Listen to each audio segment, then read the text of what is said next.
So yun guys, pupunta tayo sa isang pinakasikat na tourist destination at kilala sa 7 New Wonders of Nature, ang Puerto Princesa Subterranean River National Park o mas kilala bilang Underground River ng Palawan.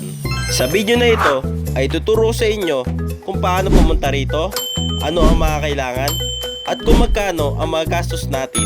So tara guys, simulan natin. So yun, kung galing kayong Manila ay mag-flight muna kayo papuntang Puerto Princesa ng Palawan. Kung magbubook kayo ng medyo maaga-agang flight ay nasa 5K lang ang balikan ninyo. Take note guys, kailangan pala ng permit kung pupunta kayo ng Underground River dahil limited lang ang slot ng mga tourist. Kaya mas okay na mag-avail na kayo ng tour package before kayo pumunta sa Palawan. Ang tour package pala na in-avail namin ay nagkakahalaga ng 2,200. At ito ang mga kasama dito. Pagdating nyo sa Puerto Princesa, pabiyahe kayo ng van papuntang Sabang. Ito ang jump off point ng Underground River. Aabot ng 2 hours ang biyahe nyo papuntang Sabang. Pagdating nyo naman sa Sabang Wharf, sasakay kayo ng maliit na bangka papunta mismo sa entrance ng Underground River. Bibigyan nila kayo ng life vest. Nasa 15 to 20 minutes naman ang travel nito. Dito pa lang guys ay may kita nyo na ang sobrang ganda na view ng crystal clear water, limestone cliffs at mga gubat. Pagbaba nyo naman sa bangka ay maglalakad kayo papunta sa entrance ng Underground River. Dito ay makakita kayo ng mga unggoy, lizard at iba't ibang uri ng ibon. Bibigyan naman nila kayo dito ng helmet para sa safety nyo kapag pumasok kayo sa cave.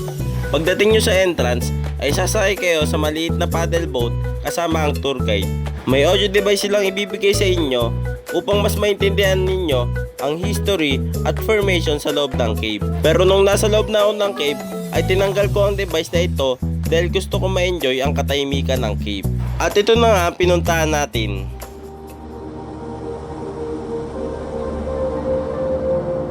Habang papasok kami ng kuweba ay parang unti-unting nawawala ang ingay ng mundo. Tanging sagwan, patak ng tubig, mga paniki at malamig na hangin lamang ang naririnig mo.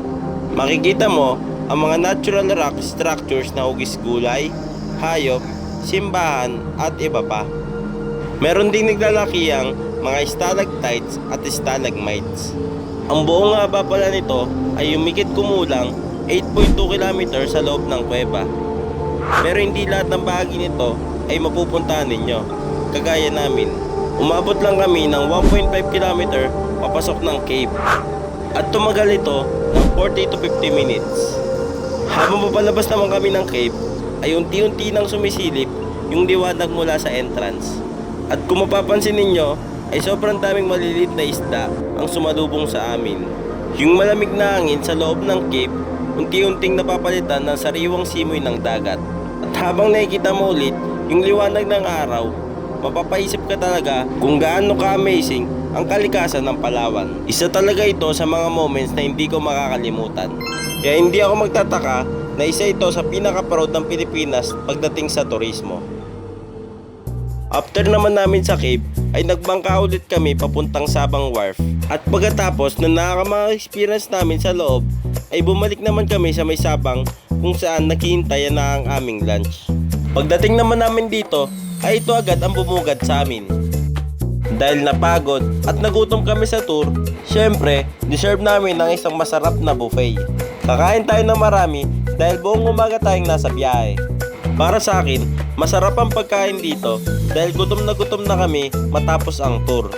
Perfect talaga ang moment na ito para magkwentuhan muna tungkol sa experience sa loob ng cave. So ito pala ang total expenses na nagastos namin sa buong trip papunta sa Puerto Princesa Underground River. Sulit na sulit naman para sa experience na makikita mo rito sa isa sa pinakasikat na tourist destination sa Palawan. Syempre kung pupunta kayo sa Palawan, masulit kung i-explore nyo na rin ang ibang tourist attraction. Maraming magandang spot dito na pwedeng idagdag sa itinerary tulad ng El Nido, Coron, Honda Bay at Sabang Beach. Sa Palawan, halos bawat lugar may ibang experience. May adventure, may relaxation, at may underwater scenery. Kaya kung nandito ka na, mas maganda talagang sulitin ang biyahe at mag-ikot pa sa ibang island at beaches. Yun lang guys, sana ay may natutunan kayo sa video at nag-enjoy kayo sa vlog ko. Kung nagustuhan nyo itong video na to, ay pakilike na ng video ko at pakisubscribe na rin ang channel ko para mas marami pa akong video travel na gawin. Yun lang guys, kita-kits ulit sa susunod na travel.